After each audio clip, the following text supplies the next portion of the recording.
ਜਿਸ ਤਰ੍ਹਾਂ ਮੇਰੇ ਘਰ ਲਾਸ਼ਾਂ ਵਿਛੀ ਨੇ ਇਸ ਤਰ੍ਹਾਂ ਹੀ ਉਹਦੇ ਘਰ ਵਿਛਣ ਲਾਸ਼ਾਂ। ਮੈਨੂੰ ਇਨਸਾਫ ਚਾਹੀਦਾ ਹੈ। ਉਹ ਫਿਰ 2-3 ਦਿਹਾੜੇ ਉਹਨਾਂ ਨੇ ਵਾਰਨਿੰਗ ਵੀ ਦਿੱਤੀ ਇਹਨਾਂ ਨੂੰ ਨਾ ਵੀ ਤੁਸੀਂ ਨਹੀਂ ਟੋਰੀ ਤੇ ਮੈਂ ਤੁਹਾਨੂੰ ਮਾਰ ਦੇਣਾ। बिस्मिल्लाहिर्रहमानिर्रहीम। लाखों दरूद सलाम हज़रत मोहम्मद मुस्तफ़ा सल्लल्लाहु अलैहि वसल्लम और उनकी अहल बैत अतखार पर।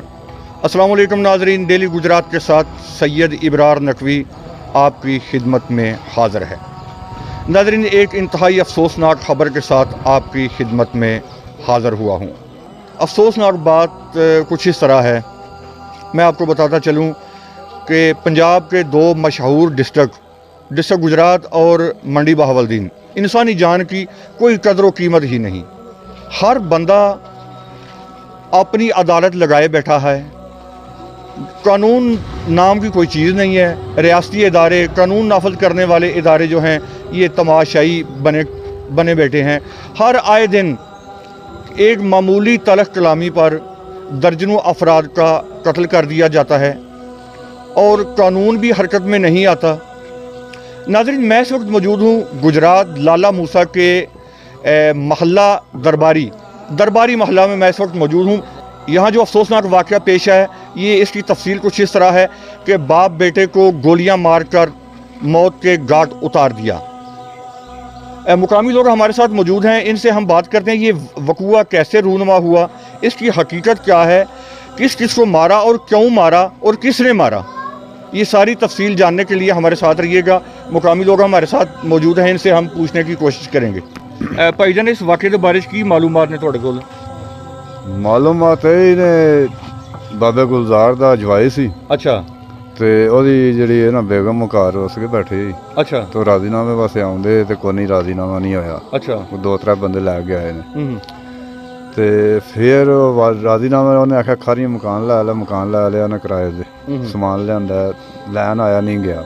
ਜਿਹੜਾ ਮਾਰਨ ਵਾਲਾ ਵੇ ਜੇ ਉਹ ਲੈਣ ਆਇਆ ਬੇਗਮ ਨੂੰ, ਬੱਚੀਆਂ ਨੂੰ, ਇਹ ਨਹੀਂ ਗਈ। ਉਹ ਕੀ ਨਾਂ ਹੈ ਉਹਦਾ?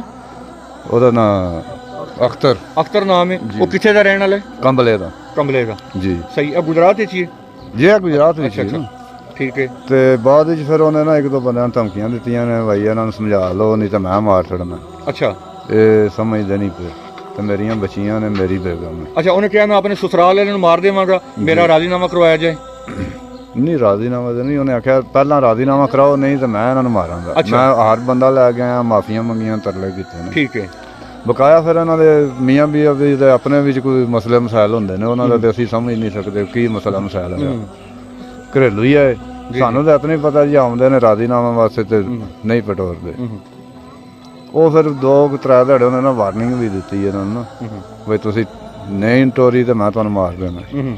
ਔਰ ਰਾਤ ਨੂੰ ਕਿਧਰੇ ਆਇਆ 1-1:30 ਵਜੇ ਨਾਲ ਨਾ, ਰਾਤੀ ਬਜ਼ੁਰਗ ਉੱਤੇ ਸੁੱਤੇ ਸਨ ਛੱਤ ਦੇ। ਅੱਛਾ। ਉਹਨਾਂ ਦਾ ਮਾਲ ਡੰਗਰ ਹੁੰਦਾ ਇੱਥੇ ਵੱਜੇ। ਅੱਛਾ। ਉਹ ਛੱਤ ਦੇ ਹੁੰਦੇ ਨੇ, ਦਰਵਾਜ਼ੇ ਤੂੰ ਚੜ੍ਹਦਿਆਂ ਸਾਥ ਇਹਨਾਂ ਪਹਿਲਾਂ ਜਾ ਕੇ ਬਜ਼ੁਰਗਾਂ ਨੇ ਬ੍ਰੈਸਟ ਮਾਰਿਆ ਉਹਨੇ। ਅੱਛਾ, ਆਪਣੇ ਸੁਸਰ ਨੂੰ ਮਾਰਿਆ ਸੀ ਪਹਿਲੇ? ਸੁਸਰ ਨੂੰ ਮਾਰਿਆ ਉਸ। ਅੱਛਾ। ਫਿਰ ਉਹ ਸਾਲਾ ਉਹਦਾ ਉੱਠਿਆ, ਉਹ ਜਦੋਂ ਉਹਨੇ ਵੇਖਿਆ ਨਾ ਬਈ ਇਹ ਫੈਰ ਹੋਣ ਲੱਗ ਗਏ ਸਾਡੇ ਘਰ, ਉਹ ਉੱਠ ਕੇ ਉਹਦੇ ਵੱਲ ਦੌੜਿਆ।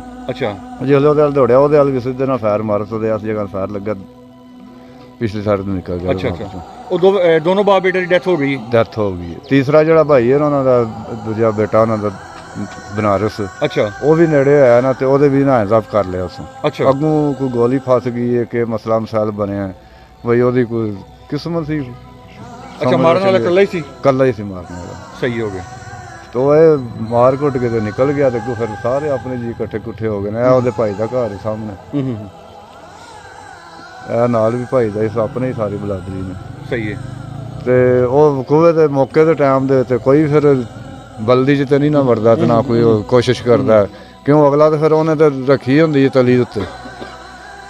ਉਹ ਜਿਹੜਾ ਬਦਬਖਤ ਮਾਰਨ ਆਇਆ ਵੇ, ਆਪਣੇ ਸੁਸਰ ਨੂੰ ਵੀ ਮਾਰ ਗਿਆ, ਆਪਣੇ ਸਾਲੇ ਨੂੰ ਵੀ ਮਾਰ ਗਿਆ। ਇਹ ਆਇਆ ਤੇ ਆਪਣੀ ਬੀਵੀ ਨੂੰ ਮਾਰਨ ਸੀ ਨਾ? ਬੀਵੀ ਨੂੰ ਵੀ ਮਾਰਨ ਦੀ ਕੋਸ਼ਿਸ਼ ਕੀਤੀ ਹੈ। ਤਰਪਾਰੀਏ ਵਿੱਚ ਫਾਇਰ ਮਾਰੇ ਨੇ ਉਹਨੇ, ਤਰਪਾਰੀਏ ਵਿੱਚ ਉਹਨਾਂ ਨਾਲ ਹੀ ਬੰਦੂਕ ਦੇ ਅੰਦਰ ਕਰਕੇ ਉਹਨਾਂ ਨੇ ਫਾਇਰਿੰਗ ਕੀਤੀ ਹੈ। ਉਹ ਦੀਵਾਰ ਦੇ ਲੱਗ ਗਈ, ਨਾਲ ਲੱਗ ਗਏ ਨੇ। ਉਹ ਫਿਰ ਬੇਗਮ ਉਹਦੀ ਨੇ ਇਸ ਜਗ੍ਹਾ ਤੇ ਗੋਲੀ ਨਾ ਰਗੜ ਕੇ ਨਾਲ ਨਿਕਲ ਗਈ ਹੈ। ਅੱਛਾ, ਬੇਗਮ ਜ਼ਖਮੀ ਹੈ। ਇਹ ਉਹਦੇ ਬੱਚੇ ਕਿਤਨੇ ਨੇ? ਉਹਦੇ ਬੱਚੀਆਂ ਨੇ 3 ਬੱਚੀਆਂ ਨੇ। 3 ਬੱਚੀਆਂ ਨੇ।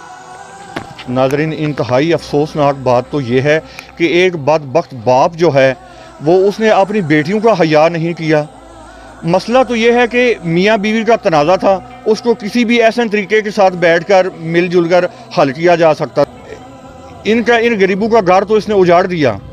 اپنی گھر والی کو اس نے زخمی کیا ہے، وہ بھی اس کی کچھ زندگی تھی، اللہ کی ذات پاک نے اس کو محفوظ رکھا، اس کو بچا لیا، معمولی زخمی ہوئی، لیکن اس کا جو والد ہے، اس کا جو بھائی ہے، اس کو قتل کر دیا، اور اپنی بیٹیوں کی بھی زندگی اس بدبخت نے برباد کر دی۔ میرا گھر برباد کر کے میرے بے گناہ پیو نو میرے بھائی نو مار کے بہت زیادہ گناہ کر دیتا سو، لہذا مجھے انصاف چاہیے۔